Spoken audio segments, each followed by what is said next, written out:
মহাকুম্ভ চলছে, কিন্তু বীরভূমেও এক জায়গা আছে যেই জায়গায় আপনারা যদি স্নান করেন তাহলে ত্রিবেণী স্নানের সমান হয়। সেই জায়গায় আমি এসেছি, অর্থাৎ বীরভূমের সেই জয়দেবের মেলায়। এই জয়দেবের মেলার এই মন্দিরটা অতি পরিচিত, অতি প্রাচীন এই মন্দির। সামনে এক কাকুকে পেয়ে গেছি, কাকুর কাছে জেনে নেব যে এই মন্দিরের ছোট্ট করে ইতিহাস। আমাদের কবি জয়দেব ছিলেন অত্যন্ত শিবভক্ত এবং কৃষ্ণ ভক্ত। তো উনি প্রত্যেকদিন গঙ্গা স্নান করতে যেতেন। গঙ্গা তো সামনে কোথাও নেই, অনেক দূরে গঙ্গা এখান থেকে। তার জন্যে গঙ্গা মা মানে কৃষ্ণের আদেশে গঙ্গা মা এখানে এই মকর সংক্রান্তির দিনে এই অজয় নদীতে এসেছিলেন। তাই বলেছিল যে কবি বাবা জয়দেব, তোকে আর গঙ্গা স্নান করতে ওইখানে যেতে হবে না, আমি নিজে আসবো ওই দিন, ওই পূর্ণ স্নান ওই দিনে এসে তুই স্নান করবি। সেই নিয়ে এখানে এই জন্য এখানে স্নান এত পবিত্র স্নান। আর শ্রীকৃষ্ণ নিজে কবি জয়দেবের এই পদে লিখে দিয়ে গেছিলেন।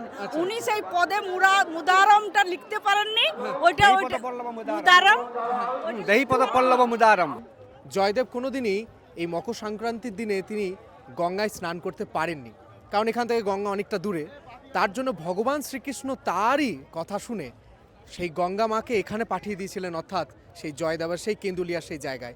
বর্তমানে দেখতে পাচ্ছেন আজকে সেই মহা স্নান চলছে, শাহী স্নান চলছে। প্রচুর প্রচুর ভক্তরা এখানে এসেছেন। আপনারা চারিদিকে দেখতে পারবেন, ওখানে চারিদিকে দেখতে পারবেন প্রচুর ভক্তরা এসছেন। এবং সেইভাবেই আজকে সেই জয়দেবের মেলা আরও পূর্ণ হয়ে উঠেছে। কথিত আছে ত্রিবেণীতে স্নান করা আর এখানে স্নান করা আজকের দিনে একদম সমান, এবং তার জন্য আজকে প্রচুর প্রচুর মানুষ এখানে উপস্থিত হয়েছে। দেখা হবে নতুন কোনো এপিসোড, নতুন কোনো সফরে।